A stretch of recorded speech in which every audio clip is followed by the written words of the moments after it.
Hello, everyone.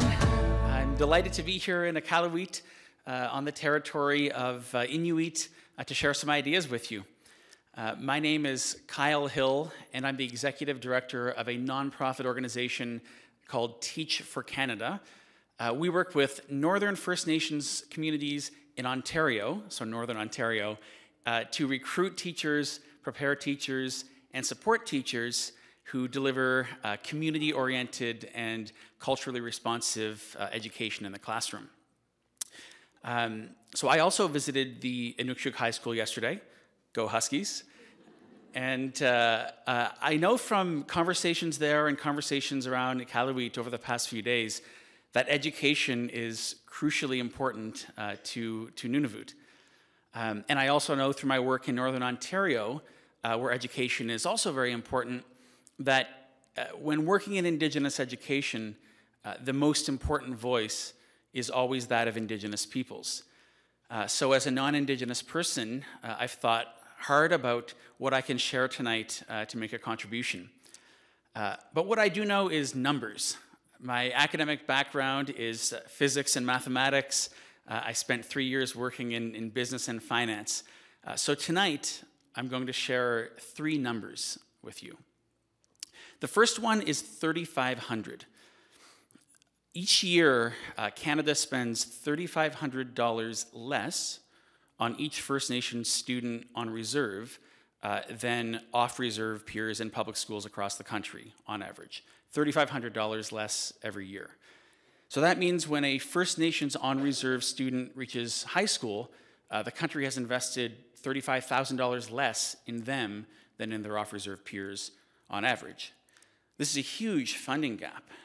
Can you imagine what a First Nation anywhere could do with $3,500 more per student per year? For a school with 300 students, that's $1 million a year, where you could hire 10 more teachers and lower class sizes. You could invest in language and history and arts and sports and culture and performing arts, which I know is a priority here in Iqaluit. You could do a whole lot with $3,500 more per year per student. The second number is 21.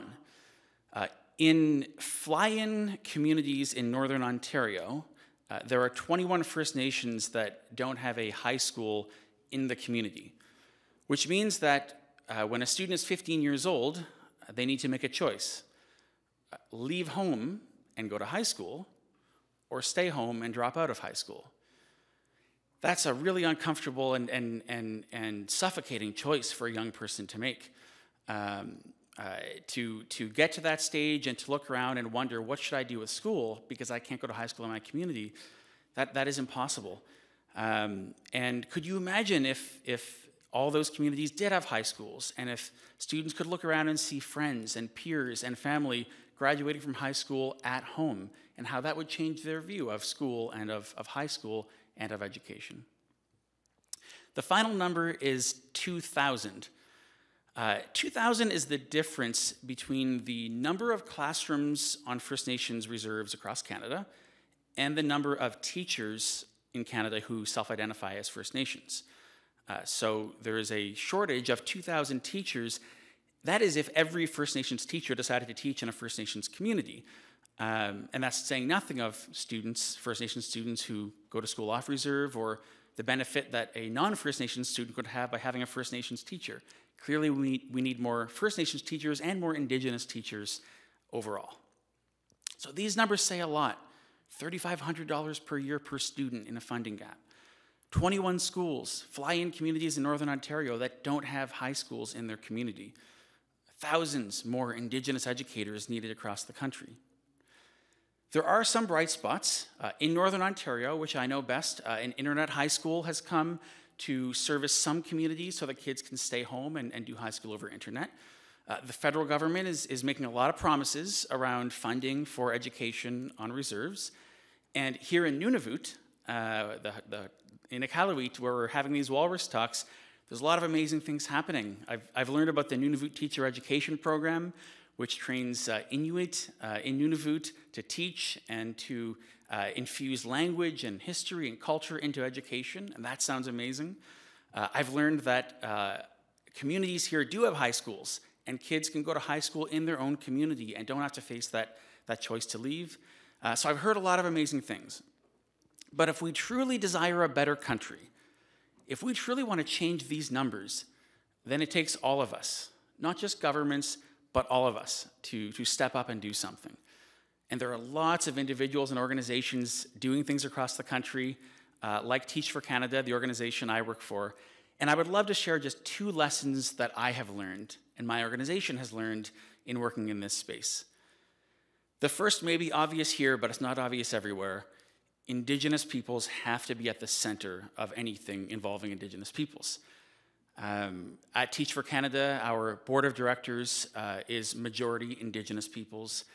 We have a First Nations Community Advisory Council, which meets twice a year to inform and guide everything we do. We make a priority to involve Indigenous peoples in everything, because if we don't, we will repeat the same mistakes that this country has made for centuries. And second, thing I've learned, a thing we have learned, is to listen and to learn. Before we launched our organization, we listened for 3 years as volunteers with some idea, and then we listened and we learned and we changed the idea and we shaped it and it became a totally different thing. And had we not spent 3 years listening and learning, it may not be working and it may not have been what it is. We have two eyes and 2 ears and only 1 mouth, so we should be listening and learning at least twice as much as we're speaking. So to close, I think Canada needs to get this right. Canada needs to change these numbers. Canada needs to get the relationship between Indigenous and non-Indigenous peoples right. It's about justice. It's about reconciliation. It's about refusing to be satisfied with a status quo that comes in the footsteps of centuries of oppression. And I hope that in 150 years, Canada's epitaph doesn't read that we didn't have the courage to do something, to try to get this right. I hope it doesn't read that we sat back and let things carry on as it did, but I hope that my generation's legacy is one where we can reinvent how we think about and how we act on the relationship with Indigenous and non-Indigenous peoples. And if we can do that, if we can change the numbers that I mentioned, and if we can change mindsets, then I think we'll have made a very long-term impact on how we fundamentally see ourselves as a country. Thank you very much.